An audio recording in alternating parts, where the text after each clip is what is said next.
look there. Look at me. Oh, look at you. Hello, my name is Nicholas Evans. Today is March 27th, 2017. I am here with retired Air Force Colonel A.B. Floyd on the Ball State campus as part of the Ball State University African American Alumni Oral History Project. Before we begin, I just wanted to say thank you for your time to come here and be here, and thank you for your service as well. Thank you. I appreciate it. So would you first tell me just when you were born and where you were born? I was born in 1938 Okay. in Opelika, Alabama, June 15th. June 15th. Middle of the year, middle of the month, middle of the year. And would you describe your family to me? Family plays a big role in shaping the life of a person. Would you just tell me about your family? Yeah, my family consisted of myself and 7 other siblings. Oh, wow. And a mom and dad. And we worked, my father was a carpenter, and he also, since he had 8 kids, he was also a farmer, so he knew that in order to get the food in, he could, if he didn't have a carpenter's job, he still had to feed us all. So we lived on the edge of town so that we could have livestock. So we had a pig and a horse and all that stuff, and gardens. So we never had a problem with that. We gave away more than we used.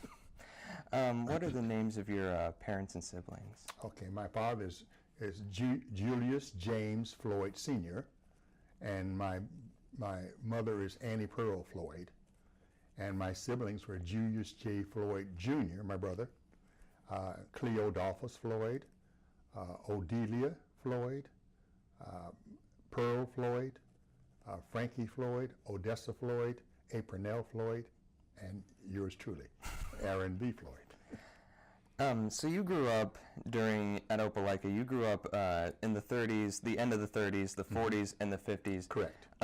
Could you describe Opelika to me, and what was it like growing up in such a great time of change for the United States? Well, Opelika was a segregated town, but during that era, segregation meant that all the black folks and all the poor people lived in the same place, not particularly separated, and the other folks lived somewhere else. Okay. Mm-hmm. I went to a segregated school. I graduated from a segregated school, and we always wanted integration. But as I found out, I came to Ball State directly from my high school, where I was the salutatorian in my high school, and I thought I'd come up here and you guys would be miles ahead of me. Not true. What I learned down there transferred, and I came up here in science. I took biology, chemistry, physics, all that in pre-med, and I found out I was just as good as I was down there.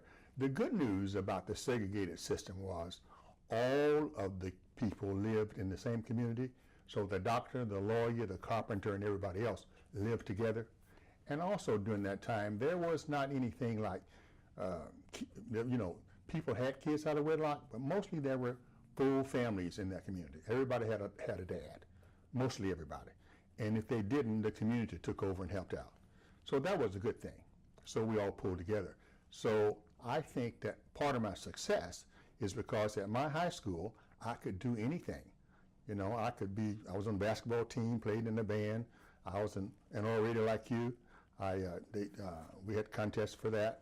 And I did all, and then our cheerleaders were our kids. So the king of the prom could be a black guy. Once they integrated down south, that could never happen anymore. Realize that then you were separate, and the majority folks were white folks. So you were never king of the prom anymore. You were always second. But where I went, we were always first. So I always thought I could do anything I wanted to do because at my school I could. So I was not bashful. I was a pretty smart fella, and I could sing and dance and all those things, but I was also very studious. So, and in my era, our parents told us, you gotta get an education. You know, you can play basketball, but you gotta put it between your ears, because when you do that, they can't take it. But whatever else you do, you know, you can lose it. You know, you can lose your ability to play, you can lose your eyesight, but you won't lose your brain unless they cut your head off. Then it won't make any difference. So that was a major thing in our neighborhood. So let me just finish. What happened was, as a result of that, I only had 34 people graduate in my high school class. You know that like 17 of them went to college because we were told we had to go. You know, our parents told us, you got to go. And they sent us to the local colleges, Tuskegee, Alabama State, but everybody tried to go to college. And that was the way out. If you didn't go, there wasn't much chance of doing anything else except menial jobs in town. Or you could, like my father was a carpenter, stuff like that. So I don't think that percentage works anymore. I don't think half of the kids go to college, You talk about your mother and your father a lot. They played a very big role in shaping your life, I'm assuming? Absolutely. How so? Well, they loved us all. And everybody in the family had chores to do, and everybody in the family, they recognized who had what and who could do things better, but we all had responsibilities, and that was a good thing. Mm-hmm. And they encouraged all of us. And my father said that all of his kids would finish high school. That was not the way it was in a lot of places. And because you don't know this, but down south, black kids were taken out of high school to pick cotton in the fall. It says time to pick cotton, so we need people to go, and a lot of kids, parents let them go and do that. Well, then that meant they lost about 2 months of education, and when they came back, they were behind. You can't catch up in math. You could catch up in history, but you couldn't catch up in math, or the things that matter. So I'll probably say, you won't do any of that. If you need extra money, I'll make the money. Me and your mom, my mom took in washing, my father built houses and whatever else, and he said, we'll take care of that. But I had a paper route, and I had several other small jobs, and I worked with my dad. But that was significant, that all of his kids finished high school, and 3 of us went to college. So. Okay. There's an old saying, it takes a village to raise a child. Mm-hmm. Growing up, you had your parents. Mm-hmm. Did you also, did the town of Opelika also raise you in a way, did other people? The black part. Okay. Because it was segregated. Right. So yes, we had the black village of Opelika. And so we went to church, my father was a Baptist, and so we went to that church, but everybody helped everybody's kids. And down south, if you went by your house and there was an adult sitting in the yard and you didn't speak to them and say, good evening, Miss Jones, you heard about it when you got home. Since Miss Jones says you walked by and didn't say anything to her. So, Dad, I saw her, I waved. Never did that again. So the community raised the kids. So if you got in trouble, some adult told you to stop it. Mm-hmm. And you didn't argue with them, you just stopped it. And that doesn't happen much anymore. Anyway, I don't think. People say, you leave my kid alone. That's my child. We didn't do it that way. You mentioned going to church as with your father being a Baptist. Mm-hmm. What role did the church have in shaping your future and your life? A lot. Now, my father was a Baptist, but he was a laborer, and in the Baptist church where we went, I won't call the names, but how much money you contributed determined where you stood in the hierarchy of the church, to be a deacon and all of that. And so my old man made a little bit, so he contributed a little bit, but he contributed his 10%. There was a tithing bit. But he didn't like it that he was second class just because he didn't make a lot of money. And so the Church of Christ came to town, and he went to one of their revival meetings, and they didn't worry about collections. Collections in the Church of Christ was done on the way out the door. Nobody passed the plate, but if you came and you wanted to give on the way out the door, you gave. And nobody made you write on an envelope how much you gave. So you could know who gave what. And so that he liked that idea, so he started his own church in our living room. And when he first got started, it was just my family and about 2 other families. But ultimately, by the time he passed away, he built the church to about 300 people, and he built the church. He physically built the church and also pastored the church. What was the name of your father's church? It was the Branch Street Church of Christ. Branch, B-R-A-N-C-H Okay. Street, Church of Christ. I want to go. You mentioned your high school years. What was the most important thing in high school for you? My studies was the most important because I was told that, again, if you put it in here, they can't take it. So I was gifted kid. Because I had all these, since I was the baby, I had all my sisters and brothers that had gone to the same classes before me. So we had all the books at home, the first and second. I had them all. Mm-hmm. And so I could read. They told me I could read when I was 3. So when I went to the grammar school, elementary school, mm-hmm. I could read everything. I was ready for the 3rd grade because I knew all that stuff. But they wouldn't let me go. My parents said, you need to stay in your grade because those kids are older than you. So you may be smart, but that's something to be said for staying with your age group. Mm-hmm. So they didn't let me pass up. Some people did, but they wouldn't let me do that. But therefore, reading is the major thing then. I mean, maybe now it's computers, but back then it was reading. If you could read well, then you could understand everything. Mm-hmm. And so I developed a love for that, so I read everything. The newspaper, Reader's Digest, all those things. I remember in Reader's Digest there was something that said it pays to increase your word power. And in that little article they gave you 10 words a week to learn. And so you used it. I used to read it, learn 10 words, and use them in class. They say, you're just trying to be smart. But it helped my vocabulary. So I found out that later on, when I was taking tests mm-hmm. to go to be an Air Force pilot or be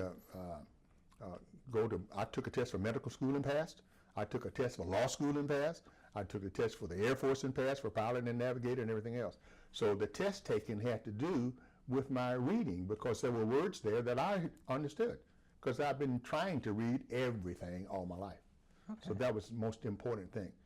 And in school, like I said, I was a striver, so I was president of the class when I was a senior. I was a salutatorian. I was in the science club. I really liked science. That was my favorite. I was a varsity basketball player. I was a starter for 4 years. And I played in the band. Okay. So I had a rounded education. What was the name of your high school? It was named J.W. Darden, D-A-R-D-E-N High School. And it was named for the only black doctor in town. And he had delivered most of the babies in town. And he lived in our neighborhood around the corner. So we knew him, and he had done a lot of good things for the Opelika community. And so when we all graduated from high school, we decided to form a Darden High Alumni Association. And we still have that going after all these years. And rather than just we took his home and made it a historical site and got the government to help us with it. And now it's a home for senior citizens or for emergency stuff, and so they can go there and get care when they can't go anywhere else in Opelika. Okay. So do you have a teacher from your high school years that you would consider to be very important to either encouraging you to pursue science or to go to Ball State? Was there a teacher that had a huge impact on your life in high school? In science, it was Mr. Sims, S-I-M-S. He was the chemistry teacher, and I think he taught something else too. But he made learning science interesting, and you liked it, so you wanted to go to that class. And we had, a lab for like a video lab, not a video lab, for taking pictures and all of that. All of that he created that as well. Okay. And for English and all of that was Mrs. Let me get the name again. Ainsworth. Mrs. Ainsworth was a teacher that taught history and English, and she was also a bright lady who went to Talladega College and came back to Opelika. And everybody, you loved to go to her class. She taught you. We learned all the classics, and we learned Beowulf and all of that stuff, and so we loved that class. It was history and classics and all of that. So those two things, science and history. So you came to Ball State University, then Ball State Teachers College. Yep, that's what it was. And you're part of the Air Force ROTC program. Let me tell you, what happened was, I was here accidentally because I have a sister that lived in Muncie, Indiana. And she was here with her husband, and they had 3 kids, and he died of a heart attack the summer I graduated from high school. So she was here alone, and she asked me just to come up and stay with her until she got her, because she at that time was not working. So I came up and stayed with her, and her husband had a job cleaning. He was an Atlanta Life insurance salesman, but you know, you don't make a bunch of money doing that. So he had to have another job. Everybody, in my era, everybody had to have 2 jobs. And so once he had a job cleaning office buildings downtown. So when I came up here, I took his job and cleaned the buildings and gave her the money. And I stayed with her until she got another job. She was a seamstress. And later on, she remarried. And then, but I went to Ball State. And Ball State at that time, it's being a land-grant college, ROTC was mandatory for the first 2 years. And it just so happened that Air Force ROTC was the one they had on campus. So it wasn't if you wanted to be in it, you had to be in it if you were an able-bodied male and didn't have a physical infirmary. So that's why I was in it. I liked it and did well in it, and ended up, after 4 years, I was the deputy commander of all of these folks, of the whole cadet corps. I want to go back to right as you came to Ball State. You came up to Muncie to help your sister. Mm-hmm. What encouraged you to? I mean, your family encouraged you to get a college education. So was Ball State your choice because it was the closest university? Oh no, I was going to go to Tuskegee, Alabama, Tuskegee Institute, and that was 28 miles from my house. I didn't really want to go to Tuskegee because I wanted to get out of the South. Up north was like the promised land back then. Segregation was a bad deal. You know, they didn't beat you up every day, but you always were second class. You knew it. Mm-hmm. Okay? And I didn't want to do that. And so I was looking for an opportunity to go somewhere else, and this opportunity showed up. So I was glad to come here. And boy, you won't believe it, but I think my tuition was $50 a quarter. Yep. You still on the quarter system? Or are you semester system now? Semester. Yep. So it was affordable. You mentioned you wanted to go to Tuskegee Institute.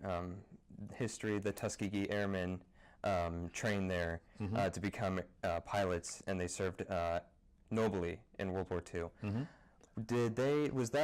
Were they heroes to you growing up? Absolutely. They were not heroes at the time, but I knew them. That's one of the reasons I wanted to be a pilot. Believe it or not, I lived in Opelika, and that's only 28 miles from Tuskegee, and so that's on the flight path for them to go back and land. They came by our house all the time. So all the first pilots I met were black men. I never met a white pilot. I met black folks. And I was born in 1938, so when they were there going through training, I didn't get to see them personally. Mm-hmm. But after the war, they sent them all back to Tuskegee because the services were not integrated. They couldn't go anywhere else. There was no other place for black pilots to go except back to Tuskegee. And President Truman integrated the services in 1947, and then they could go somewhere else. He integrates the services and formed the Air Force as a separate, not segregated service. Throughout, now, let me digress a bit. My father was in World War I. My brothers were both in World War II. One was in the Army and one was in the Navy. So we've had that in our family. Everybody got a flag. So I always want to be in the service anyway, because my brothers were in it, and I thought they were neat. They'd come home and we practiced saluting. They'd teach me how to march. So for a kid, gave me a bayonet, which my mother took from me. So, but that part I always wanted to do. Well, as it turned out, later on in life, I actually commanded the ROTC detachment at Tuskegee. And when I was there, the gentleman who taught all those folks how to fly was named Chief Alfred Anderson, and he was still there when I came to Tuskegee, and he was 72, and he was still flying airplanes. and teaching kids how to fly airplanes. He was my instructor for my students in 1977 and 78. Now, you don't know about Chief Anderson, but to get the Tuskegee flying program started, the Army had put out a regulation that black people could not fly because they weren't smart enough. That was in the Army regs. So there was resistance to having black flyers anywhere. And so Eleanor Roosevelt, who was the first liberal person, she came down to Tuskegee, who had a flying program, but it wasn't sponsored by the military, to see if, she didn't tell her husband, to see if black people could fly. And so Chief Alfred Anderson took her up on her first flight with a black person at Tuskegee and flew around, and I have the picture in my catalog. And when she landed, she called Franklin and said, I've just been up with a black pilot and we didn't crash. So I guess, and they have a good flying program down here, and within 8 months they started the program. They got the money and they started the program at Tuskegee. So all the black pilots trained at Tuskegee. And then when they went overseas, they couldn't integrate with the Army, with the rest of the services. They had their own bases in Ramatelli, Italy, and all of that. And but they escorted the white pilots and the B-29s on those missions into Germany, where the black pilots flew top cover, which means so they're here to make sure that they don't get shot down by airplanes. They try to get out of the way of the ACAC, and the aircraft. But the big people that got them were the airplanes. So when they came into target, once you make your target run, you have to stay online. No matter what happens, you just stay in formation because your bombs have to drop here. You can't be evading. So that's when they lost people. And then the Germans would come in when they knew they were on final for target and just pick them off. And the Tuskegee Airmen, saved them because they never left them. Some of the other pilots who were escorting them would go off to kill another Nazi in the airplane to get a kill. The black pilots never did that. They stayed and kept them away. They wouldn't come up. As long as those guys stayed up, they would come up and come through the formation to try to draw the fighter pilots away from the group. They didn't do it. So in 2 years of combat, they never lost a bomber to the aircraft. They lost some to the other, but not the aircraft. And so during the first part of the war, I'm telling you all this because when I got down there, I didn't know all this history either. I just knew they flew there. But once I talked to Chief Anderson, he told me all the history. So I said, well, people need to know your history. He says, Colonel Carter, who was also at Tuskegee, was the dean of students. He said he was one of the first guys we graduated. I said, you know him too? He said, yep. So I took Colonel Carter and Chief Anderson, and we created a Tuskegee Airmen briefing team.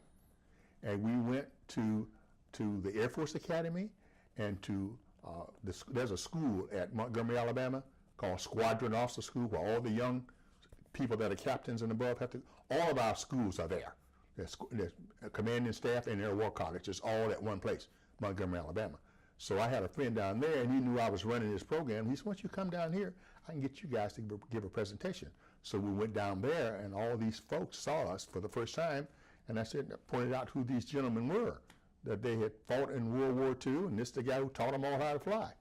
So they got then all these pilots and people from the Air Force went back to their bases and said, we want those guys to come to our base, because they don't know that black people flew airplanes in World War II. So the Air Force then put me, Colonel Carter, and Chief Anderson on a plane in 3 years, every year during Black History Week, and we flew around the world and gave that presentation. So with the first year, we went in the United States to all the bases. The second year, we went to Europe to all the bases, on air bases and Army posts. And in the third year, we went to Asia. And then we came back and we made that the Tuskegee Airmen briefing team, and then other people, there were 300 other airmen that had flown. So they said, let's make this a part of the whole organization. And so now there's a Tuskegee Airmen briefing team that goes out and briefs every year. Now they're running out of Tuskegee Airmen because they're 95 and 96, 97 years old. But that's how I knew all that history. I read up on it, and these guys told me all about it.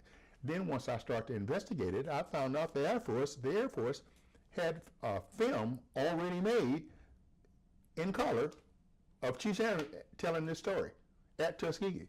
I said, who's seen this? He said, we put it out and nobody ever asked for it. That's not the way you're supposed to do this. So then I told her about it, and I used that film, because I would say, the guy who taught this guy, he's that little guy sitting on the corner, and he'd read. And I said, if you don't believe it, I got a picture. And so we would show the film. There he is. And the other guys flying their airplanes in combat. So the Air Force had done their job, but they had not done a job publicizing it. So we did all that. That's one of my proudest moments. So one more thing in that story. I flew with Chief Anderson. I took flying lessons with him. I didn't get to be a pilot in the Air Force. I ended up as an intelligence officer. But Chief Anderson, I went down and took flying lessons with him with my students. And we flew up over Opelika. He said, he says, I taught a guy up here how to fly. I said, who? He said, Stitt.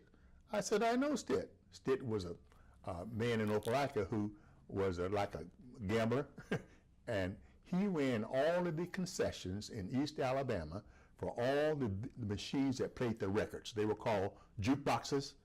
Well, in every club, they had one. And so Chief Anderson, Stitt, had to collect his quarters and dimes from all those clubs. And if he left it there too long, people would take the money out of the machines. So he was collecting all over East Alabama by car. So he was constantly on the road getting his money, but he was making a lot of money.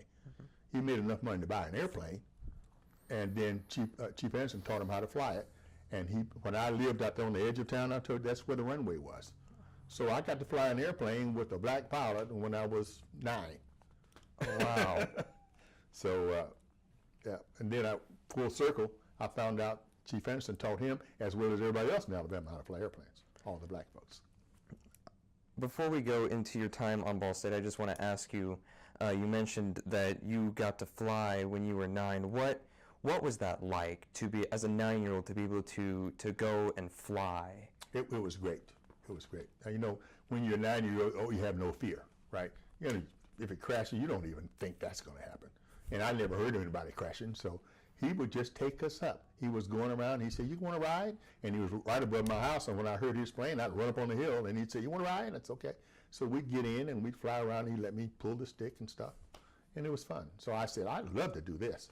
So I was going to join ROTC and be a pilot anywhere. It just so happened that Ball State had an ROTC program, an Air Force ROTC program. Okay. Okay. So when you came to Ball State in 1956 as part of the ROTC, could you describe the campus to me at that time? What was it like? It was a small campus at the time. I think it was 5,000 students or less. And the Pittenger Student Center was there, and the Science Building, and these buildings right here in the quad were there. And there were dorms. But there weren't a lot. It wasn't that big at the time. And Ball Memorial Hospital was there. That's where I worked my way through college. I was an orderly down there, and I did floors down there for 3 years. So that's how I worked my way through school. So all of that was there. It was a nice campus. Everybody was friendly. It was a nice place. But my social life was made through my fraternity. In my case, that was only like 200 black kids on campus, out of all the kids on campus. And so we socialized with our fraternities and sororities. So it was like you had to join to have a social life. So I joined the Kappa Alpha Psi, and they recruited me for my grade point average. So I told my friends there's another fraternity called Omega Psi-Phi, and they're at all the camps, at all the black schools. These fraternities, there's Alpha Phi Alpha, that's the first black fraternity. Then there's Omega Psi-Phi. There's Kappa Alpha Psi. We're the second. Omega Psi-Phi is the third. So at all the campuses, all the 20, I think there are 39 Negro colleges. No, that's more than that, like 105. But of the United Negro College Fund, there are 39 of them. And all of these colleges have fraternities and sororities, because that's how the black kids, stay together. And it was really important on a white campus, because I couldn't join the Sig Eps.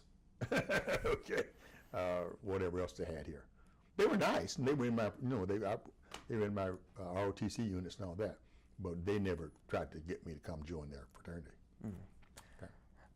What with Kappa Alpha Psi, fraternities have things that make them unique from other fraternities. What made Kappa Alpha Psi unique from Omega Psi Phi? And one thing, the Kappas were formed at Indiana University. So Indiana and Ohio is big for Kappas because IU is our Alpha chapter. The other schools were formed at other places, and so they're bigger at those places. So that's why the first thing about it was there were lots of Kappas on campus, 2 Alphas and 3 Omegas, and 50 Kappas. So that was the main reason. If it had been another campus, I would have joined whichever one it was. The Qs they excel. Those guys are great athletes. If you watched all the football, the National Football League and all the teams, all the guys with the U on their arm with this. If you've seen them, they have a horseshoe branded on their arm. Those are Qs. Q, just to clarify, Q is Q Psi Phi, right? Okay. Omega. Okay. That's what that is. We didn't brand. We thought they branded slaves. We don't want to be branded. So we don't do that. But they do that. So that's why I wouldn't be a Q. Does Kappa Alpha Psi have specific words that are representative of the values of the fraternity? Yes, we do, and I want to get it right. It's it's integrity, fraternity, and those are the words. But and it's in our motto, Phi Nu Pi. That's the when we cross over, we have to learn all that stuff, and it's encoded in a motto called Phi Nu Pi. Okay, but I can't articulate it all. But it's fraternity, treating your fellow man, equality, all of those things. Okay. And a lot of Kappas are businessmen. That's a lot of Alphas are doctors and lawyers, because their daddies were. They went to Howard University first. That was the first black school, and that had a medical department. So kids that went to those schools and all that, their fathers were doctors and lawyers. People that went to Tuskegee, their fathers were engineers, because we didn't have at Tuskegee medical school or a law school. There are not a lot of black colleges that have all of that. Just a few of them. I think it's interesting you mentioned that each fraternity kind of had their own route in terms of what graduates would become. Kappa being businessmen, Omega being athletes, Alpha being lawyers and doctors. And none of that's exclusive now, but that's okay. What was that just because of the majors that these students were a part of, or was there something else? I think their fathers were Alphas and they were doctors at Howard. Okay. So they weren't doctors at Tuskegee. So the people at Tuskegee joined the fraternity of engineers because they had an engineering school. So then a lot of Kappas were engineers and like that. So I think it started there. My son-in-law, I have one son-in-law is an engineer, one son-in-law is a lawyer, and they're both Alphas. So, could you describe to me your average day of being on campus? Could you go through your routine on campus every day? Now, since I lived off campus with my sister, I came to campus for school. And so I'd ride the bus, or my friends, and a couple of guys had cars. If I missed the car ride, I had to catch the bus. But one of my friends who I'm going to see, Sam Abrams, he graduated with me. He's got a EDD in education, and he's been a superintendent in several schools in Indiana and in Michigan. Okay. So he had a car.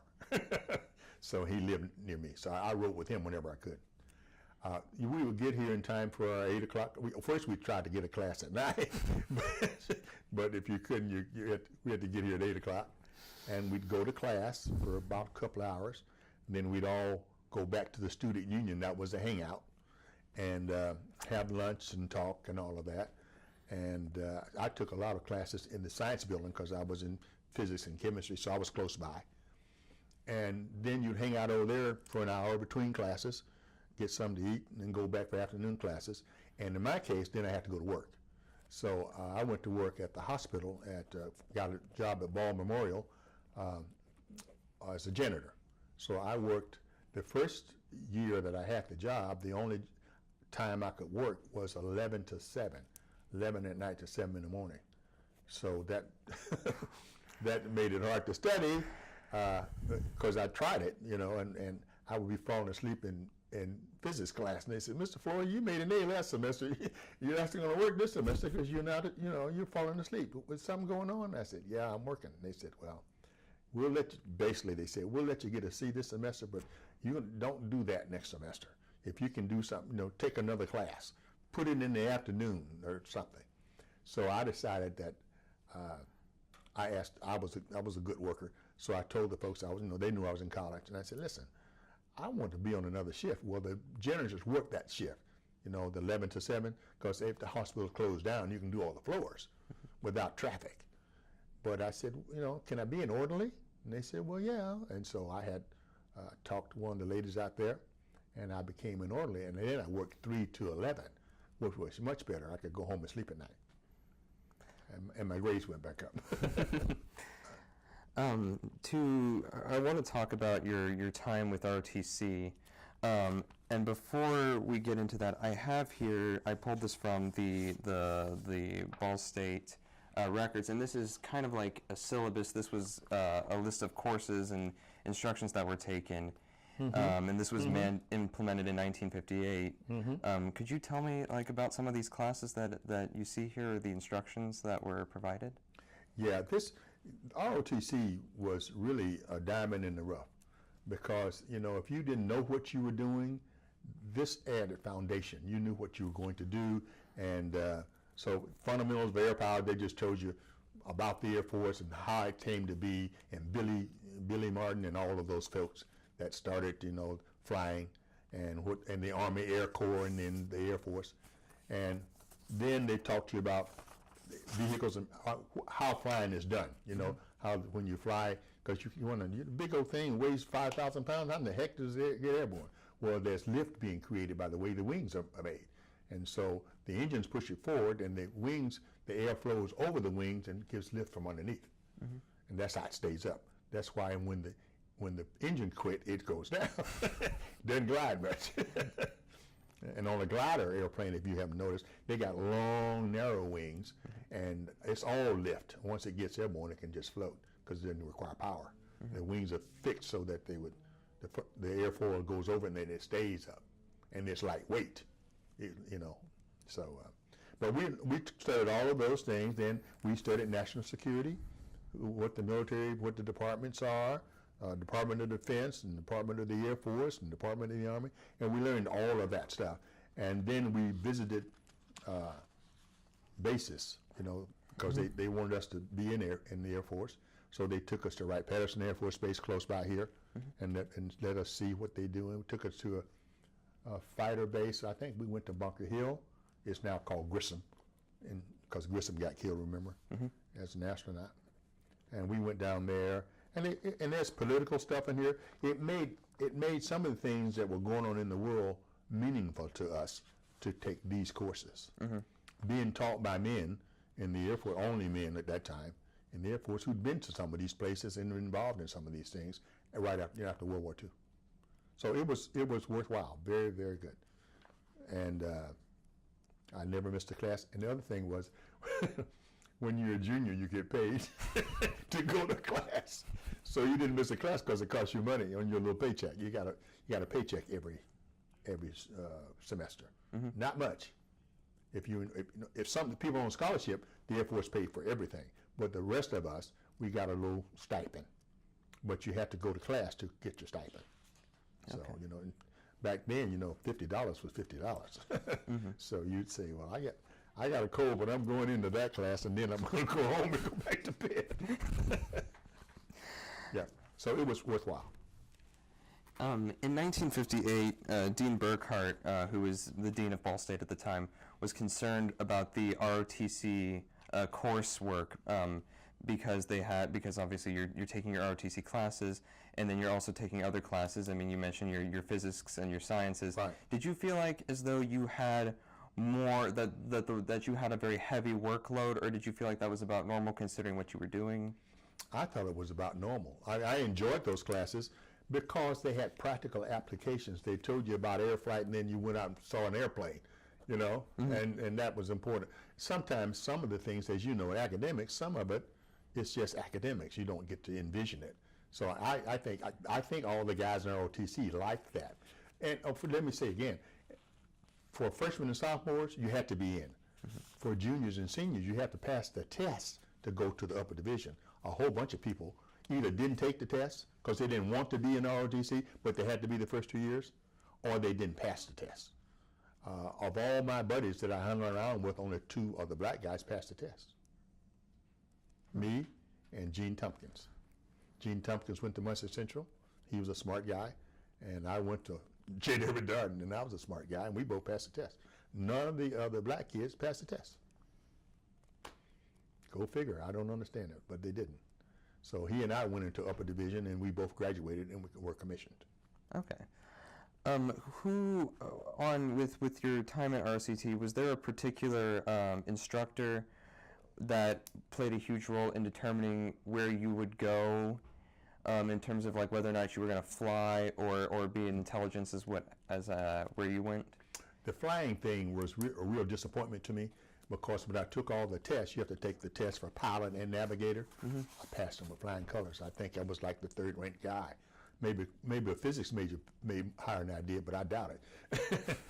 But as it happens, this was 1958 when the flight instruction called FIP was done at the local airport here, and they wouldn't fly me. I didn't know that at the time. You know, they wouldn't fly the black guy. I didn't know that at the time. They just told me, and the ROTC didn't tell me that either. They just told me, well, we only had 12 quotas and you're number 13. Now I knew that couldn't be true because I knew all the guys I was smarter than. And I was a Corps commander. I was number 2 in the Corps. I knew I was good, but I didn't know any better. That's what they told me. And they said, well, when you go on active duty, you can go to flight school with these same scores. You can just go to your first base and then go to flight school. I said, well, okay. That didn't work out. When I went to my first base, I said, I'm here to go to flight school. They said, this is not a flight. Went to send me to California to a fighter pilot base. I thought I would go to California to a fighter pilot base and become a fighter pilot. They said, George Air Force Base in California. And they said, no, you have to go to flight school at one of the flying school bases, and you don't have orders to that. You have orders here. I said, well, okay, well, I want to go there. They said, you can't go for 1 year because there's something called permanent change of station, PCS. You have to be in one place at least 12 months before they'll send you someplace else because of the money. Once they ship you here, you just can't get up and go ship somewhere else. You have to stay at least 12 months. While I was waiting to be doing all of that, they needed a guy in intelligence to get a security clearance. And since I had a clean background, I got a clearance. And because I had a clearance, they had an assignment open up in Taipei, Taiwan. And so they shipped me there. So I never got to go to flight school. So when I came back from Taipei, Taiwan, I was 2 months too old to go to flight school. It's 26. My wife is happy, don't worry about it. She said, you didn't need to fly airplanes anyway. But that's the reason I'm in intelligence, because I said, at that time, I was doing very well in the Air Force and getting promoted, but I now wasn't going to be a pilot. And so one of the pilots told me, listen, the guy who told me was General Chappie James, the first black 4-star. When I came back from Taipei, Taiwan, he was the vice commander of a wing flying F-4s in Tucson, Arizona. That's where I was assigned. And I thought, I'm going to go down here and I'm going to go to flight school. And couldn't get in. Because I even went back and redid the test and couldn't get in. So then they said, because of the age, and they offered me an assignment to go fly Army helicopters. And General James at that time, Colonel James said, don't do it. Said the life of a helicopter pilot in the Army is 5 minutes. You're going to get killed. They shoot down helicopters all the time. They don't care where you came from. So if you're lucky enough to survive, you know, don't do that. You got a wife and 2 kids, you don't need to do that. So, didn't do it. Just to clarify, before we go back to ROTC, when you say they, are you referring to the Viet Cong, or? Yeah. Oh, you mean shooting you down? Yeah. Yeah. Okay. That was Vietnam, right? Okay. Vietnam era. So. Oh, and back to the so the people out at the airport, not Air Force people, didn't fly me. And then when I met the wing commander that was when I was here, his name was Bob Swing, and he was number 1 and I was number 2, and he went to flying school. He didn't want to go to flying school, but he had a slot, you know, and I didn't have a slot. So I met him later on in the Air Force, and he's a policeman. I said, Bob, where are your wings? I met him at Offutt Air Force Base where we were both assigned. He says, well, I SIE'd out of school. That's self-eliminating out of flight school. I said, you took my slot. He says, man, you didn't know that you didn't have a slot because of what happened? That the Air Force wanted you to fly, but the people out at the airport didn't want you to fly. I said, yeah, now you tell me. He said he thought I knew. I had no idea. But that's the way it runs. So, but the good, you know, I'm one of these guys, good news, bad news guys. When I didn't go, then I went to intelligence training, and because I was doing all this stuff with math and science, they said, you made a great score on the computer block of intelligence, and you need to be in data systems, because we don't have a lot of guys in that. And I said, no, I don't want to do that. You know, I want to fly in the backseat of airplanes and dive at the ground at 180 knots and kill myself. They said, you don't want to do that. we need smart guys to run computer centers. And that's the only thing about computers. They said, you're maxing this stuff out we got out here, we can send you to school. So they sent me to school, and I took Fortran and COBOL and at Offutt Air Force Base, and then I became a computer guy with all these clearances, and for the rest of my military career, I ran data centers and intelligence for the Air Force. And when I left the Air Force, I started my own business running data centers for the Air Force. All worked out. Just to briefly go back to ROTC, I came across a clipping from your yearbook. Okay. The ROTC yearbook from, I think it was 1960. 1960. Earlier than that? Well, it was a large compilation of all the yearbooks. Right. And I came across a clipping that mentioned that you attended the first AROTC cadet party, and you received an award on behalf of Flight S. Right. Can you describe the night to me as best you can, winning the award? Yeah. What the Flight S, that was my flight that I commanded, and we won the drill team competition. Okay, now I was talking about having a big voice. You know, what you're able to do is, you know, you have guys in first column, second columns, and you can, if you're good and you got a big voice, you say first column, hip, hoor. That means, you know, reverse, second column, hip, and I can march them all the way down the field, and then say all column, hip, hoor, and they'll all return, and they'll all come back together, and I'd be on the other end of the field. Nobody else could do that. It was the voice thing. So we won that, and so me and that group then will receive an award for that. We also did a skit, I think, and we won something for that too. We were a real good, you know, bunch of good little guys. What was the skit? Do you remember? Yeah, it was Marshall Dillon. I was Marshall Dillon, and my commander was Chester. You remember that show? You don't remember that? Gunsmoke. Okay. Way back then. So the skit was like a parody of Gunsmoke? Mm-hmm. Okay. Marshall Dillon was a big, strong guy, and Chester was his deputy, but he had a limp. So he had to limp around, and we made jokes about all that.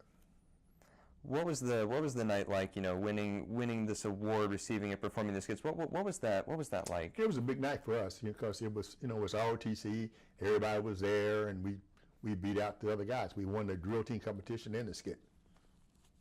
So. You were, and then when you graduated in 1959. 60. Oh, 1960. Okay. You were given the honor of being a military aide for your commencement, according to the pamphlet that I saw in the archival records. Right.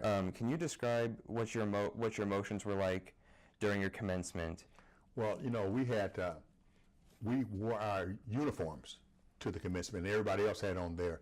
We marched in a gown, but we also had to wear our uniforms. And I had a little 40 gear on my shoulder and all. We thought it was big time.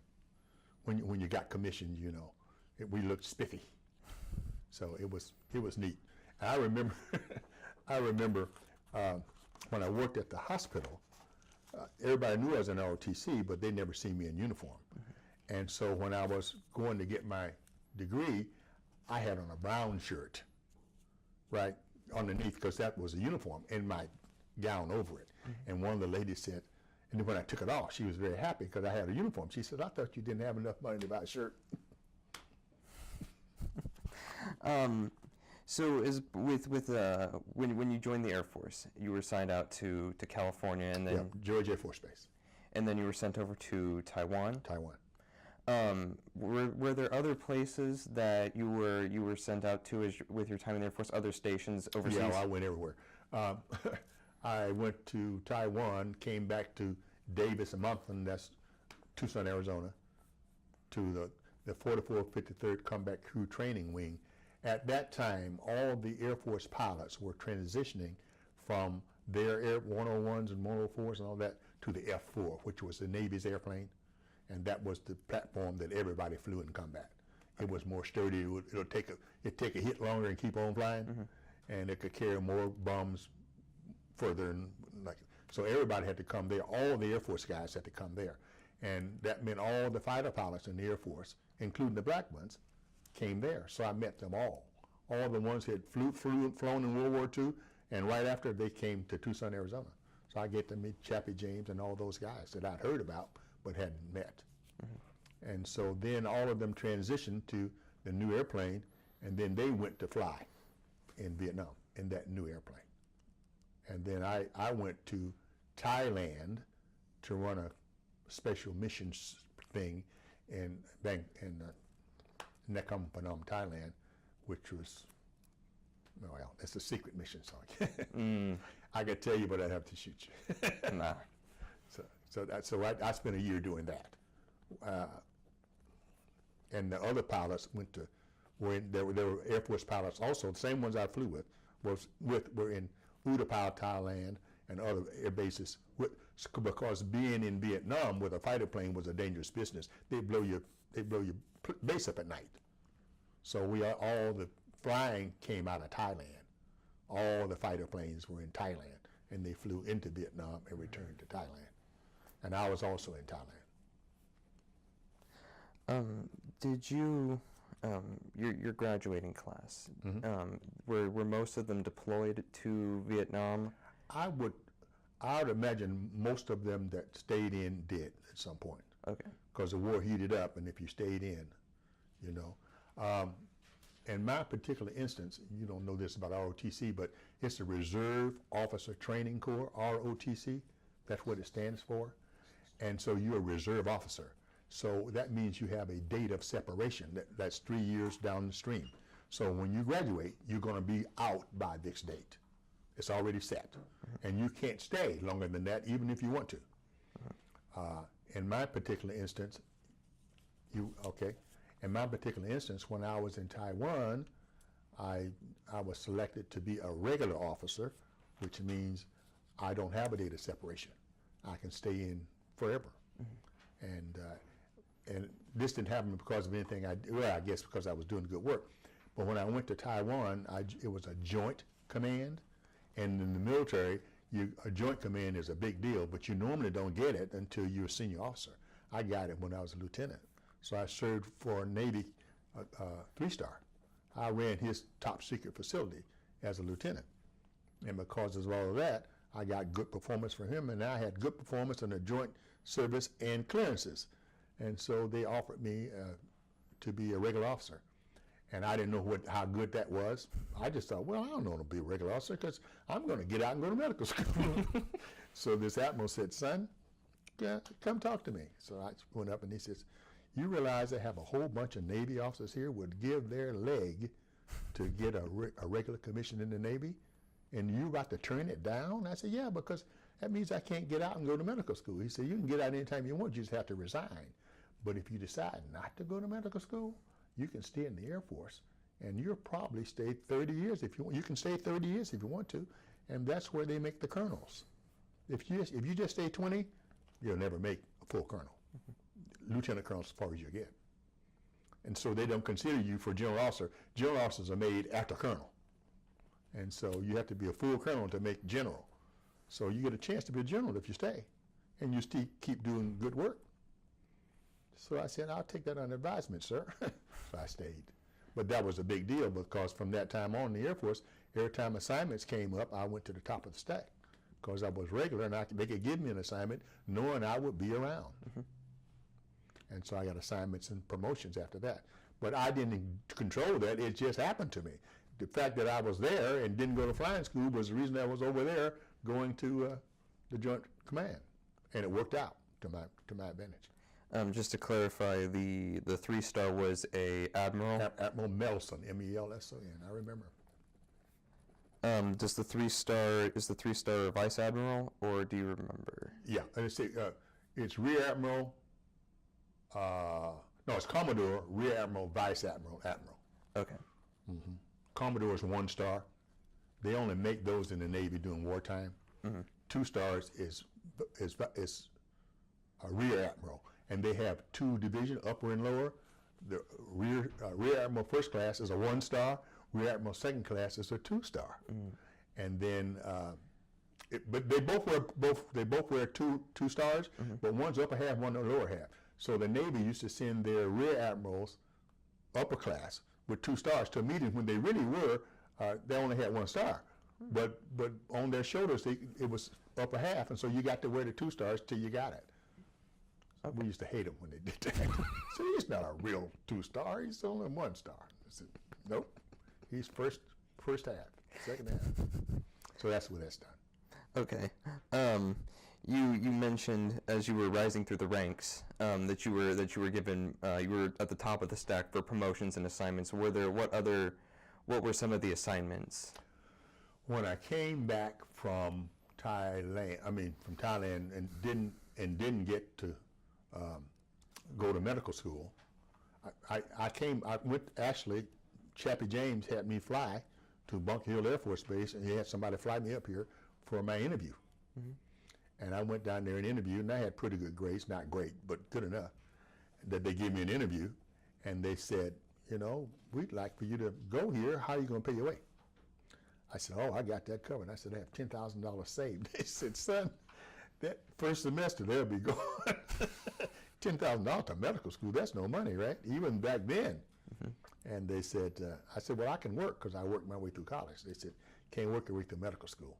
We're going to take all of your time and then some from the day you step on here. You'll be at a hospital or in class all the time for 4 years. So they said, we'd like to take you, but unless you can, anybody in your family got any money? I said, no. I said, they get money from me. So, nope. So I didn't get to go to medical school. So then I decided that I wanted to go to law school because I passed the test, right? So I asked for an ROTC assignment to teach at a place that had a law school. And there was a vacancy at Creighton University. The vacancy was at University of Omaha, University of Nebraska at Omaha. And it was downtown, and Creighton University was the law school downtown. So for 3 years, I got accepted. I went to Creighton University. But when you go to law school, you have to study all the time. You can't go part-time. You can either go at night when everybody's going. They didn't have a night law school. And if you go during the day, then you don't have a study group, because I didn't realize all that. When you go to a study group, they get you something it's AB, you got this, and you got to do all the research on that and bring it back. And then then they'll bring the other things back. And that's how you get by in law school, if you can't do it by yourself. And so I couldn't join a study group.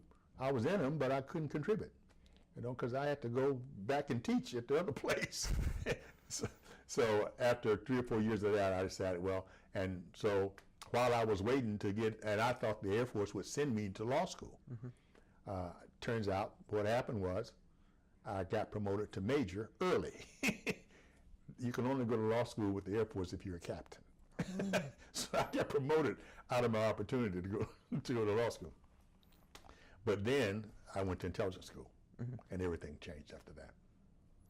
Before we go into intelligence school, can you describe to me how you met your wife and all that? Yeah, I met my wife here at Ball State. Okay. When I first came here, I was like 17 or 18, and during my freshman year, there was an NAACP meeting here in the Pinger Center. And she was a high school student, a senior in high school, and she came to the meeting, and I met her there, and we fell madly in love. A couple of years later, we got married. And so I met her here at Ball State. We're still married. What's her name? Lavon, Lavon. Okay. And her father received an EDD here from Ball State, and her sister as well. Okay. So her family has a history of Ball State. Okay. Do you have any kids? I have 3 girls. Okay. And 3 daughters. I told you I created a business. When they graduated, both of them went to Spelman College in Atlanta, and then one of them, we had to bring her back to D.C. She was too much partying and not enough school, so she went to Howard, and she graduated from Howard University in D.C. Okay. But when I was starting my business, after I retired and started my own company, I was lucky enough to win some contracts, and so I hired both of my daughters to come back and work for me. The oldest daughter did business in college and banking, so she became my contracts, my finance person, an accounting person, and my second daughter became everything in the company except that, because she didn't do math well, but she did security for me, she did administration for me, and then she did contract marketing for me. And the second daughter ended up, after I retired and sold my company, we created a company for her. So now she has a company that does software engineering kinds of work for all of the Department of Defense. She's about $30 million company. I'm on her board of directors, and so I keep my hand in. What are the names of your 3 daughters? Angela is the oldest, and Candace is the middle, Candace, and Cecilia is a baby. Cecilia is a teacher in Alabama. Okay. So, and just to clarify, what is the name of Candace's company? Convergent Solutions. Okay. Incorporated. And what was the name of the company that you... of course I named it after myself, being me, right? It was Aaron B. Floyd Enterprises Incorporated, ABF Inc. And everybody said, why are you naming your company after yourself? He said, people, if you don't deliver, they're going to remember. He says, because I'm going to deliver. My name's on the damn door. I want people to know it's me, and and if I don't deliver, I want to know. I want somebody to walk up to me and say, you didn't do what you said. You can find me. I ain't hiding from you. Worked out for me. We delivered. When I sold it, it was worth about $70 million. I didn't make $70 million, but it was worth that. We had $72 million in contracts when I sold it. So you mentioned before we met, talked about your family briefly, that when you went to intelligence school, everything changed. Right. Why? Well, then I found my niche, right? Then what I found out was, I didn't know all this at the time. During the Cold War, the one when we really didn't like the Russians, we targeted with nuclear weapons Russia. I don't know how much I can tell you, but that's what we did. And all that computer knowledge I had was used to direct that targeting. And all of it, we did all of this, all the bases out in the West. And so we were going to drop nuclear weapons on folks hundreds of thousands of miles away. So we had to be very precise and take a missile from there to there with pinpoint accuracy. And so we did all that for all the targets that we had. And then every 3 or 4 months we would change all of it so that the bad guys had hacked us, they wouldn't know who was going where and what was going where. So we switched it around. In order to do all that, you needed a machine. You couldn't do that with a slide rule. When I was here, I used a slide rule to do my calculations. You guys got it. You got it made. Computer does it all for you. But you don't need Fortran because you can do it in there. But when I was in, you did a slide rule. All those computations we had to do on the computer, and we used the big crays. People, you heard of a cray machine? C-R-A-Y. It was the first big number cruncher that. It was like Watson. It was Watson. A small, When I was there in Strategic Air Command headquarters, our computers covered 3 or 4 floors underground, 100 feet underground. And all the rooms down there were filled with big computers, and all the memory that I have in here, we had floors of that to do what that can do. So. And in order to do all that, we did the punch cards. You probably heard of that. When you first punch a card and you put that in the machine and it creates the program and you have to take it out and verify it and all of that stuff. And if you're running down the hall with all your cards in a little stack and you stumble and all your cards fall on the floor, you have to go back and do it all over again.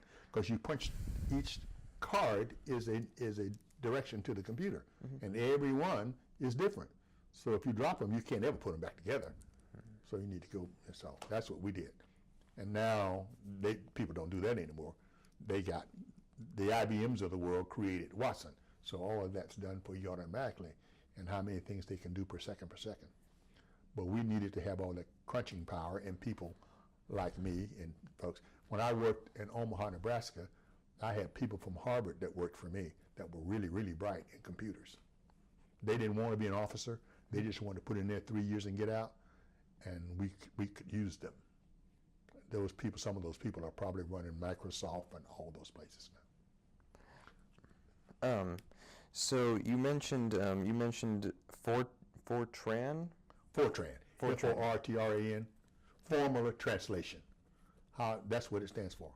How you take an algorithm that does all of this and translate it to this. Okay. That's what it's called, Fortran. You mentioned you worked with Strategic Air Command. Was Strategic Air Command, were you just part of the triad, the nuclear triad, or were you the triad? We were the triad. Okay. What was that like, having all of this destructive capability and controlling it? I didn't want to think about it a lot. But it was necessary, and that's why when you hear people say the president has his name on his finger on the nuclear trigger, that's very serious work. Because if he tells us to launch, we have to launch. We cannot not launch. So he better know what he's doing, because the world's going to get wiped out when we do it, because the other guys are going to launch too. So when I was growing up in the Air Force, we had a massive retaliation that we wouldn't launch against the Russians unless they weren't against us. We wouldn't go first. And everybody knew that. The Russians knew that, and we knew that, and that made it destabilizing. Because they said, if somebody hits us with a nuclear weapon, it wasn't the United States, because they told us they won't do it first. We'll have to hit them first. But we told them that if you open up on order to launch a missile, you have to open up the silo door. it's 20 feet. There's a missile on the ground, on the concrete, and you have to slide it back. You can't do that in a second. It takes minutes to open that. Well, we're watching. So don't open your door if you're not ready to shoot, because we got to assume, if you tell us you're testing, and you don't test from there, you test from another facility. You don't test from the active place. So we're watching with reconnaissance flights and all that. So if somebody said the Russians were about to attack us or had attacked us, if somebody said the Russians had attacked us, and the president, even Trump, says, okay, launch this battle plan. We have several plans, right? Do this one. We'd have to do this one. End of story. And somebody would do something to us. Was there? Go ahead. Was there ever a time when you were part of Strategic Air Command that things got really dicey and you were very close to opening up the silos and retaliating? We can't talk about that. Just to clarify, you mentioned massive retaliation, and that Russia knows that if they attack us, we're going to strike back, and vice versa. Massively. Massively. Not like we're going to selectively. We know where all your stuff is. That's why we have a treaty. That's why having the treaty is important. They decided, the Russians and us, on the Reagan, that we would stand down, that we would reduce the number of warheads. We don't want everybody to have one, because now Pakistan has some, India has them, Israel has them, a whole bunch of people. Europe, England has them, a whole bunch of folks, and France has them. And you don't want to start a nuclear holocaust. You don't want to do that. Can't get out of it. And now North Korea has them. So that's a dangerous situation, by the way. Because they're stupid. They may use theirs and blame it on somebody else. But they won't escape. Guaranteed. They won't escape. We won't believe them. Just to clarify, this massive retaliation is known as mutually assured destruction? I think that's what it was called later. Okay. MAD was yeah. But policy people make that. And they do that so that, and it worked, right? We haven't had a nuclear war since Japan. We haven't had, no one's fought a nuclear round. So you don't want everybody to have it, because some people are crazy. And you want to be able to talk to them and say, if that goes off, did you do that? Because we can't wait for the second one. You may get the first one off, but you won't get a second one off. So that's what that's about. Did you work with the United States as NATO allies in helping them set up their nuclear programs as part of the NATO defense? I did not, but somebody did. Okay. Somebody did. I didn't do that. My biggest job was I was on the SAC IG team, and we visited all of the bases in the United States and overseas that had capability. Okay. And we visited them, and they didn't know we were coming. And we tested them to see if they were ready. And in the middle of the night, we would descend on Minot Air Force Base, North Dakota, that has bombers and missiles and ground-based missiles. And they didn't know we were coming. And we would declare that we were an airplane with an emergency at 3 a.m. And they would come out and foam the runway, because we were Pan Am something, we got to land because I got an engine failure. And then we would land, and they would see we weren't Pan Am. And we had a 2-star general that would stand in the door with his shield and say, "Roll your war plan, this is a SAC IG." From the moment he said that, they had 7 minutes to put 15 B-52s in the air, loaded, on their way. And if they failed, if they didn't get 15 and got 14, we'd give them one. If 2 of them didn't make it, we fired the commander. Then fired him, put him on the airplane and sent him back home. Sent him to Offutt to be debriefed. He didn't do his job. Did that happen a lot? I think it happened twice while I was on the team for 3 years. Mm-hmm. Because you give these guys I'm inspecting were colonels. 06 is, I wasn't a colonel at that time, I was lieutenant colonel. And we give them the airplanes, the nuclear weapons, the people, and they're supposed to get this done. So why, can't tell me, so a plane didn't work? Come on. You're supposed to test them every day. So then we would continue and test everything on base. Somebody would jump in the airplane and fly with the B-52s. Somebody would jump in the airplane and go out with the intelligence guys to see if they knew their target lines. Mm-hmm. Somebody would go to the motor pool to see that all the trucks were working. Somebody would go to the bomb dump to see all the nuclear weapons were stored properly. Somebody would go to the mess hall to see if they were cooking the right meals. All of that. So we would test them. And they never knew it, that we were coming. And then we'd go away and they wouldn't know. And we could come back the next day if we wanted to, or within 6 months. They just never knew. Mm-hmm. And that was a very interesting part of my life. Accountability is what I learned. Just to clarify, what does SAC-IG stand for? Strategic Air Command Inspector General. Okay. How did Ball State, how did being here on campus, being part of the ROTC program and taking all of your classes, how did that prepare you for your time, not only in Strategic Air Command, but with the Air Force in general? How did that prepare you? It was the start. It was the first step, and it was a good first step. And they did all they could to prepare us to go through those jobs, And just like college prepares you, but not for any particular job, it prepares you to study, to get information, to process it, to use it. That's what ROTC did. Mm-hmm. And about accountability and about new things and all that. And so that's what it did. It prepared you to say, I can go there and do this. And every place you went in the Air Force Base, they all look alike and worked alike. So you knew a lot about it, even though you hadn't been to that particular one. Mm-hmm. They all had the same things in place.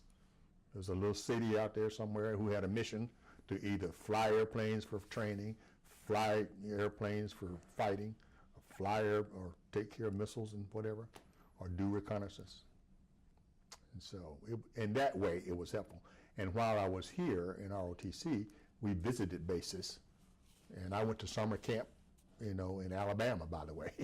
Went to summer camp at Craig Air Force Base in Selma. Wow. So I went down there, and that's a training base. All they do there is train pilots to fly.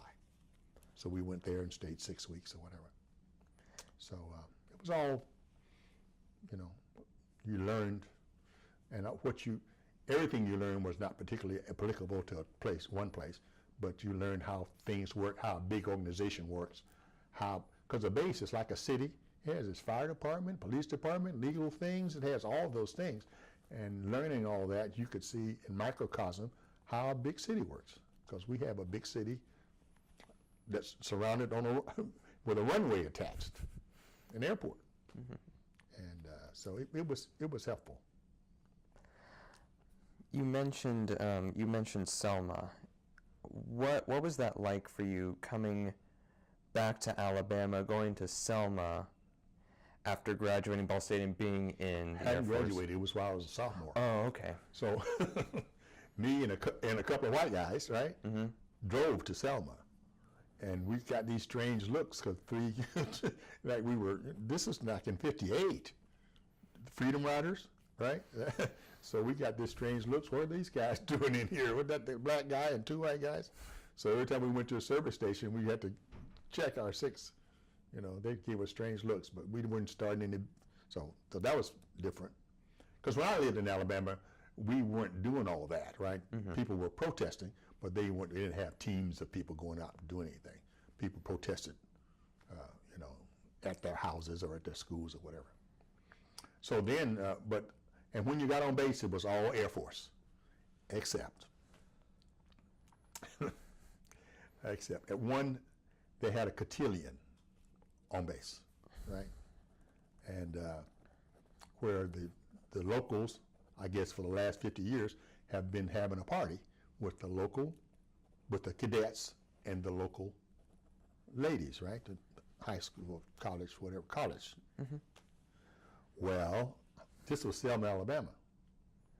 So me and there were about 10 of us black cadets in the whole department. So we were all getting ready to go, shining our shoes, getting ready to go to the cotillion. We got, they put on the loudspeaker, Floyd, Washington, Jones, Smith, Thomas, and we said, oh shit. Part of that, that's all us. We report to the early room. You know, we all went down there, we all looked around and said, what did we all do? They said that we want to tell you that we're going to let you guys have the night off. I said, no, that's fine. We were going to go to the cotillion. They said, no, you can't go to the cotillion. It's a local custom, and there's white girls and black guys, and you can't be in a room with them. I said, but this is an Air Force, you know. We protested. We said, why don't you just don't have it then? We can attend. They said, well, it's out of our hands. We have to maintain good relationships with the locals, and so that's what we're going to do. So I remembered that they gave us the time we could go downtown, and I remembered that the movie we went to see was North by Northwest. That's the movie we saw that night.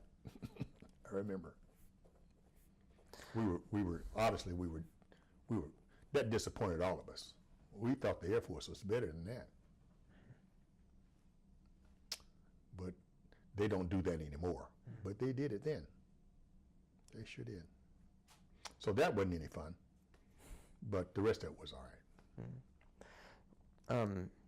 We as part of the Ball State African American Alumni project, we had to read a book by a professor here on campus, Bruce Galehood, and in his book he described Ball State Teachers College as a campus that was in splendid isolation, not very aware of the events that were going on around the world, specifically the civil rights movement of the era.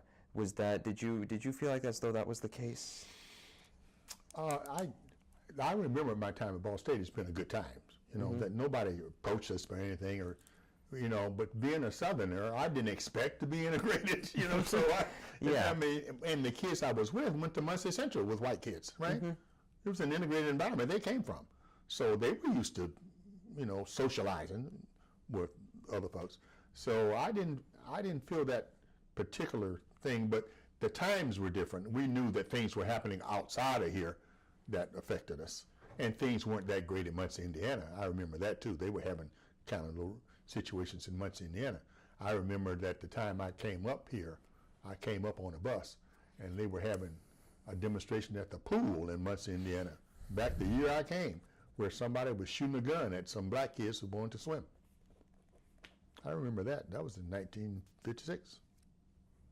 So I thought, I thought I left all this. What was that like? Going up here and taking the bus, and you see the things happen. What was that like? I mean, you're coming from Alabama, and then you come up to Indiana, which is supposed to be the North, the promised land, and this is going on. Yet, you know, black folks are not naive. You know, we've been doing this for 300 years or 500, so we adjust. You know, you can't confront every damn thing all the time. It just wouldn't work. And so you accept gradualism.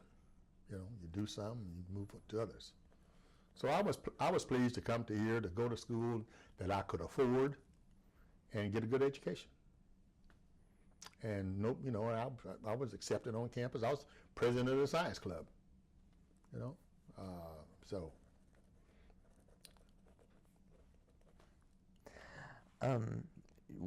Were there any other moments after once you had graduated, and were there any other moments like the incident at Selma regarding race and the Air Force? Yeah, not quite like that, but remember this. A lot of Air Force bases are in southern states. Okay, so there's some places nobody wanted to ever get stationed, like Biloxi, Mississippi. Everybody wants to go there now because they have casinos and all that. During my era, nobody wanted, and we have our big communication school is at Biloxi, Mississippi. So all the black guys said, man, I don't want to go down there because I won't be able to find any place to live off campus. There won't be a house for me, except in the hood. Even though I'm a captain, I can afford better, I won't be able to find better. And I don't want to take my kids down there, that school system, because I came from one of those. So, you know, so it all depends on where you were. But I can tell you something the Air Force did and all the services did that the community hasn't done, and I don't know if they could do it. We created something called social actions back in the 60s, 70s, early 70s. The Air Force created a trained group of people, mostly minorities, right? Mm-hmm. That on every base, we taught race relations to everybody on the base. We taught equal opportunity to everybody on the base, and then we also handled drug and alcohol abuse because that was kind of okay. So the Air Force asked me at Upper Hayford, England, to come out of the squadron while I was conducting intelligence and go to school for this. And I said, I don't want to do that. You know, I want to stay down here because that's my field. I'm an intelligence officer. What's going to happen to me when I leave here and I won't get promoted? So the general who ran the place said, listen, I was a major. Major, do you want that lieutenant colonel writing your report or you want this 3-star writing your report? I said, I will be the guy writing your report. You work directly for me. I says, done. When can I start?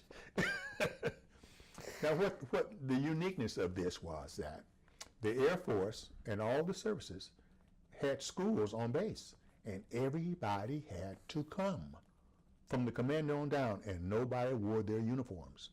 And you sat in a room for about 4 days in the middle of the week, and talked about race relations. And all the sergeants that were from Mississippi said, well, I don't know about black people, I don't like them. And they said, well, he's one, and he's the captain, and he ain't done nothing to you. Well, he's all right, but the rest of us, you know. And then black people have their own prejudices too, but we talked about them. And when you left the class, you might not have changed your mind, but you had a better understanding of what they went through, what the people in Appalachia go through, what we went through in cities and all of that. So on the base, things were better because of that. People spoke to you because they knew you other than a black person. Also, during that training, we did equal opportunity. And so if you were a sergeant and you had done all the things you need to do to get promoted, but you were never getting promoted, you've been doing this for 7 years and you never got promoted, but you saw guys come in before you who were white and got promoted and you trained them and they ended up being promoted above you. It was happening all the time. So we were able, they said, okay, you're the equal opportunity officer, you look at that case and you find out what's going on. So I could bring people in and they would come talk to me and I wouldn't tell that they came. Nobody knew they were there. And then we talk about it. And then if the commander who was doing that had all these black guys and never promoting any of them, you know, and we would bring him in and say, listen, you had 9 of these people. None of them were good enough to be promoted to the next grade. Well, he did this and that, but you promote these other guys and they did the same thing. You found an excuse for some of them. We said, well, listen, the Air Force doesn't agree with you, so we're going to give you an opportunity to improve your score. So we're going to give you, on the next board, you heard this, you've been equal opportunity training. Now, we're not going to promote anybody over you, right? But we're going to give you an opportunity to make up what you've been doing. So then the next time he did the list, we looked at it. And if he, you know, we knew who he had and what they could do. They could all fix the airplane, they could all write the ticket, they could do all that stuff, but the black ones weren't getting promoted to sergeant. They were all airmen. 60-year-old airmen, they weren't that old. And so the light would come on. Click.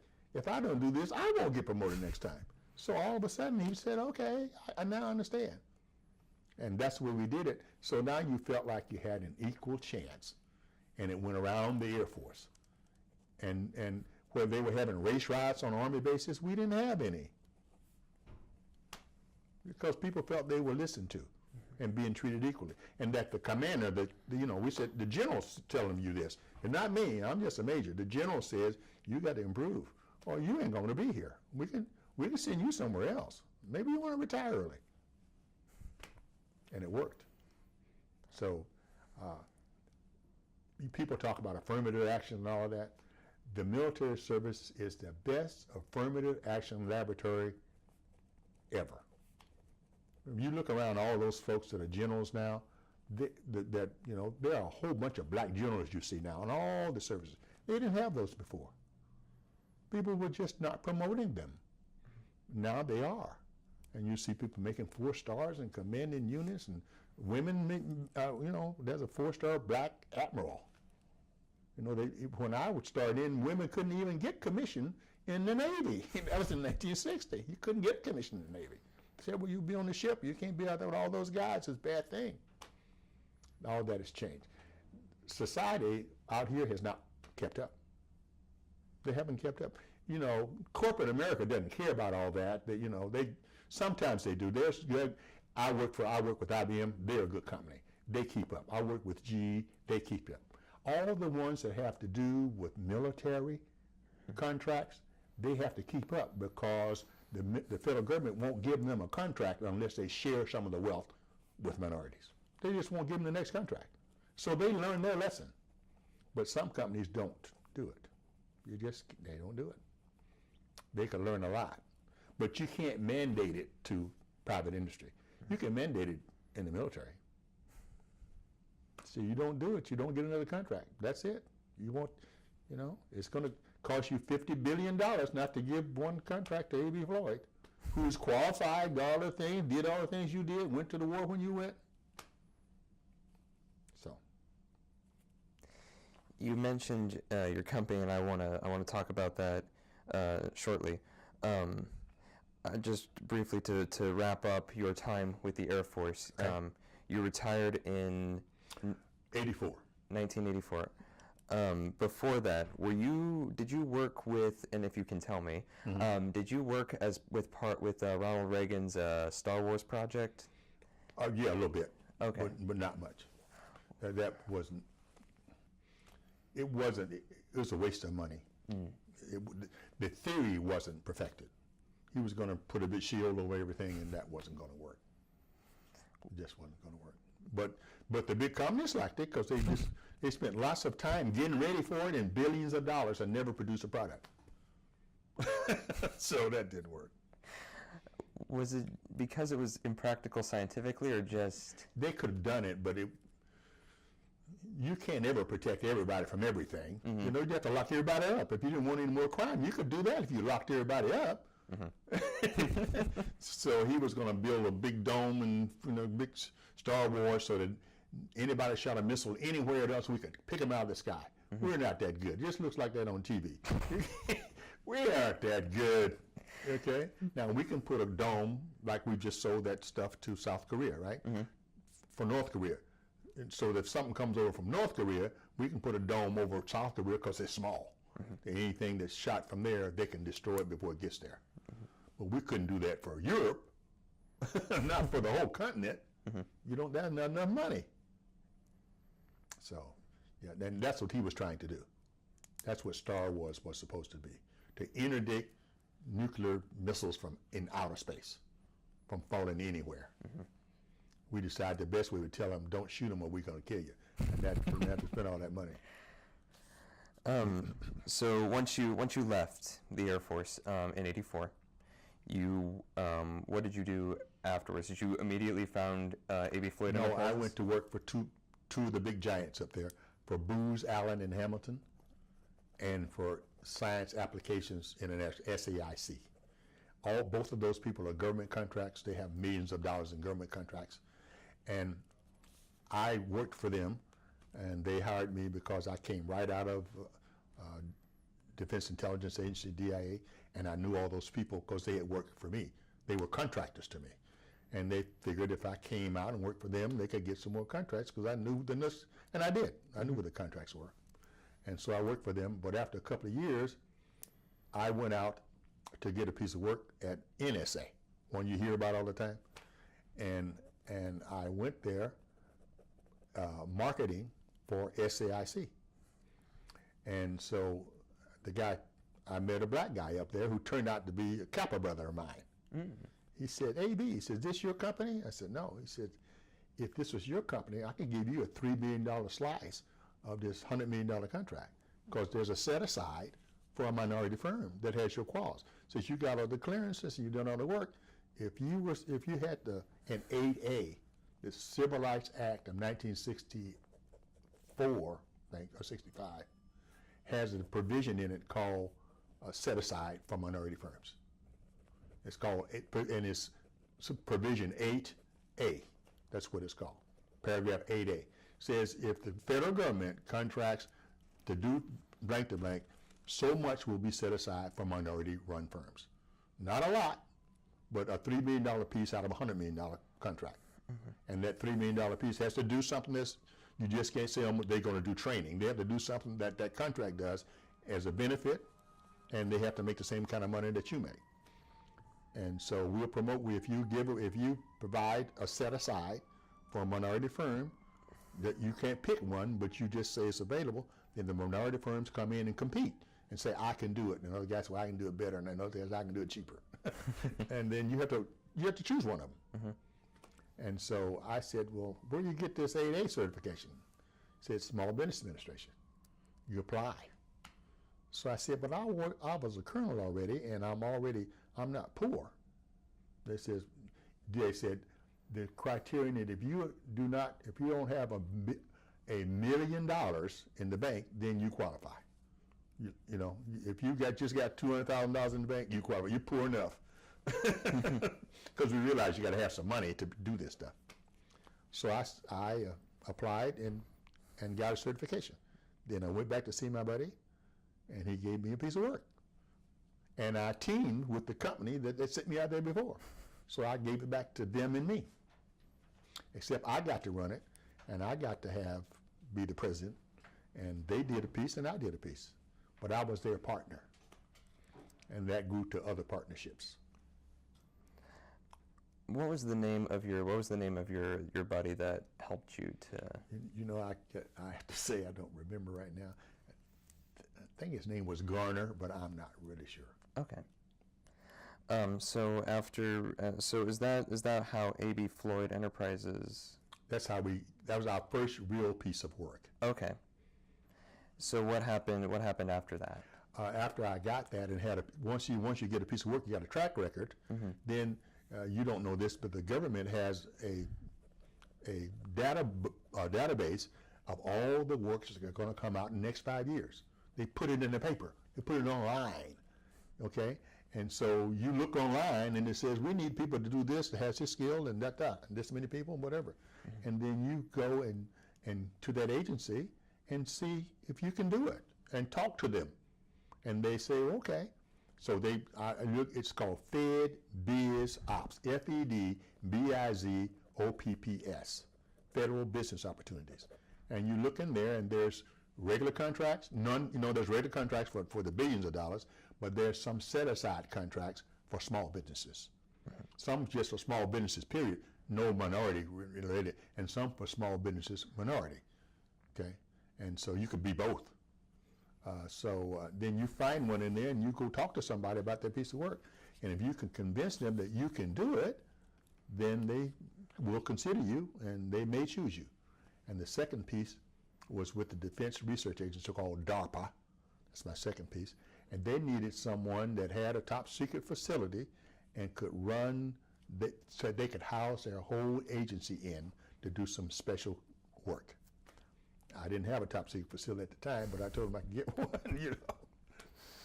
So I went and rented a space that I had clearances, but I didn't have a facility. I rented a space that was a top secret facility. Then I went back to him and said, I got a space. He said, how'd you get a space in a week? I said, don't ask me no questions. I got a space. And so they said, okay. So they gave me a contract to house all their folks. And they were an agency that had a $600 million budget. And I got to help them select projects to run and all that stuff and run that space. And so that was the second one I had. I think the first year I cleared $1 million. And then it goes from there. But the key to my success as a small business was the clearances and the background. Anybody couldn't do it. You just can't get a clearance. You know, you can't say, well, I want a clearance. That's not working. They have to investigate you. They went to my hometown. My mother said, they've been down there asking about you. What have you done? There was 2 men here with badges. They were doing background investigations. And if they clear you, then once you clear, you stay cleared unless you screw up financially and good bankrupt, then they won't trust you anymore because they said you can be bought. If somebody knows you're bankrupt, they could say, give me this secret, or I'm going to tell people that you're bankrupt and you're going to lose your clearance. So that won't work. You can't be bankrupt, have financial problems. You can't have moral problems. You can't have conflict of interest problems and still be cleared. You have to be a straight arrow. So there's a small group of us. There's millions of us, but it's still a small group. Okay, so that's valuable. So to take care of my kids, and when they were in my business, I had them cleared. So they have clearances. They never served in the military, but they have clearances. And they work with me on contracts, so they know my customers. So my daughter has taken it a step further and doing other things. So that's how that works. Just really quick, the group that you worked with for DARPA to house for the top secret facility, are you allowed to tell me the agency that you worked with or the company that you helped set that up with? The agency was DARPA. The agency was DARPA. Okay. Defense Research Agency. I think Defense Advanced Research Agency. I think that's what DARPA stands for. Research something. DARPA. When you call me back, I can tell you what that means. Okay. They're the people that invented the internet. They really did. Al Gore did not do it. It was a net that we invented, that they invented, so that their research people at all the universities working on special projects could talk to each other. And they secured that net so that somebody up in New York at Rensselaer Tech, or somebody at MIT working on a specific project for the Department of Defense. A lot of stuff you see come out, we started it. We started for war reasons, and then it was then taken into the public domain. But we started it, and that was something they said, we need so these people can talk to each other and share data in a secure network. And they invented that and made it work, and I think they had 50 or 100 universities on it. And then Al Gore said he did it, but he didn't.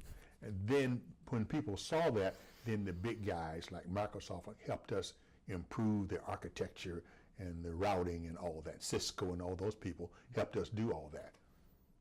And they really did do the first internet. And then once it took off, then the other smarter guys than us say, hey, we could use that to do this and this and this and this. And you can see now, you couldn't live without it. The guy at Facebook said, hey, they got a net out there. I can do this. I can introduce people socially, and we can make money on that. So, what's that like, being at the forefront of the development of the internet and then watching it explode into It really is something. It really is something. I know people who I know the guy who did the first domain names. He's a black guy. He had come up with a piece of architecture to do the first what's it called? Network Solutions. Network Solutions was a small guy in Virginia that had come up with this technology to do domain names. And at the time, he went to some obscure place and got somebody in commerce to give him the whole thing. That you can do all the domain names for everybody ever. Okay? And he didn't know what he had. And so some of his people on his board, they said, man, somebody will pay us $20 million for that. He says, but we could do, if we kept it, we could make billions. Oh no, 20 million is all I want, because he had partners, and they just wanted a couple million apiece. So he didn't own it all. They had a third or something. So he sold out. He sold out, and I think someone else bought it. I think maybe that was the Network Solutions bought it, and then within a week or two, it was $1 billion company. because of the potential to sell your names to everybody. Now there's Google has some, and but that for a long time, that one company, Network Solutions, had all the domain names. Then somebody sued them and said, you got to let us in on it. And then now a lot of people have them. GoDaddy and all that, now they have them. But I knew the guy who did it at first. Do you know what his name was? Emmett, E-M-M-I-T-T. I'll tell you the last name. Okay, but first name is Emmett. Mm-hmm. Remember that. He incubated me when I first got started. I went to his office and said, I don't have room for, I don't have no money for a room. Can I work out here with you guys until I get started, until I get a piece of work? And he said, okay. Emmett McHenry, M-C-H-E-N-R-Y. So I went at work, and then the DARPA piece came to my attention, but I didn't have a small business officer that knew how to do that part. Mm-hmm. Emmett did. He gave me his guy, so we went down and he could talk DARPA language about how to make the contracting work to me. Emmett couldn't take it because he's outgrown it. He was too big to get that piece of work. And so I teamed with him to do it, and we won the contract. I think I had 10 people. I gave him 3 on that contract. So he had 3 people that came to work for me to do that work, and I did the other 7. Do you remember, as you got closer to when you retired, which was in 2005. I sold in 2005. Before you sold your company in 2005, we had the attack on the World Trade Center. Mm-hmm. What did that do for your business? It did a lot. I used to run the readiness contract, and then that blew up. Readiness for all of the agencies, all the federal agencies that have to go to war, the Army, Navy, Air Force, and Coast Guard, they have a readiness rating. Are they ready to go to war? And you have to say, do they have the right people, the right equipment, the right training? And then given all that, we give them a readiness score. Like A is that you're ready, B is like you're almost ready, and C, no, you ain't ready. Okay, and that's maintained up there in D.C. in DISA, Defense Information Systems Agency. And I had the contract to put all that together and keep that going for 10 years. So we know what unit, when they say we want to send a unit to Afghanistan, we say which unit or paratroopers has the right equipment to go to Afghanistan who didn't just get back, all of that. We said this guy's ready, but they was just back last week. They've been here a year. So we would give them the right people, and then they'd send the right people. And we ran the database. Being able to do that, were you able to do that as a result of your of being part of a SAC-IG? All of that worked together, mm-hmm. But I had once I got into this place, I had computer people that knew JavaScript and all of that, and we wrote all those contracts. And then I won a great big one, and that's when I sold. I won a great big one, so I decided I needed to go to Florida. Once you sold, you started a scholarship for Ball State students. I did. What's the name of the scholarship? One of them is called Aaron B. Floyd. Let me see, A.B. Floyd Capital. It'll come to me. I had 2 of them. One for Dr. Scott in mind. This is Aaron B. Floyd and Levan R. Scott Scholarship. And the other one is, I can't remember, but it's A.B. Floyd Capital. You can look it up. But they're both worth about $100,000 each. Why set up a scholarship? When I was here in the school, I got a lot of help and assistance, so I like Ball State, mm-hmm. And number 2, when I was here in school, my scholarships are for people who have already done the first year, mm-hmm. and they want to continue. You can't, your parents got you in here and you're doing good. And when I was here, people had to quit because they couldn't get the second year's money. The first year somebody got some from college or high school, but then they ran out of money. And I said, that shouldn't, people that should have been in school. And so I said, if I'm ever able, I'll set up scholarships that people who have already proven themselves, who are already matriculated and going into their second year and need $500 or $1,000 or whatever to keep going or to go on, or to join a society or do something like that, I'd like for my money to do that. And that's what we've done. When you look back on everything that you've accomplished, starting from a kid in a small town in Opelika, Alabama, going to Ball State University and being at the forefront of the Air Force. Luckily. When you look back on all that, what are you most proud of? Oh.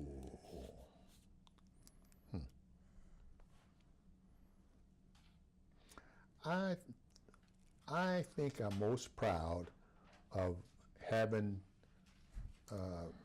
persevered through a lot of stuff, you know, and people helped me do that, right? They gave me the right attitude about it all. Man, everything, you're not going to get everything you want. And you know, if this door closes, another one opens up. So don't get down on yourself, you know. And I learned that in sports, right? You don't win every game. And I learned it in school. And I learned it in the Air Force. I was going to go fly, and that didn't work. And I went somewhere else. I just kept working at it. And so, and in my company, what I learned was, I said, you know, I told my daughter, the reason we have this company because I thought of it. It just started in here.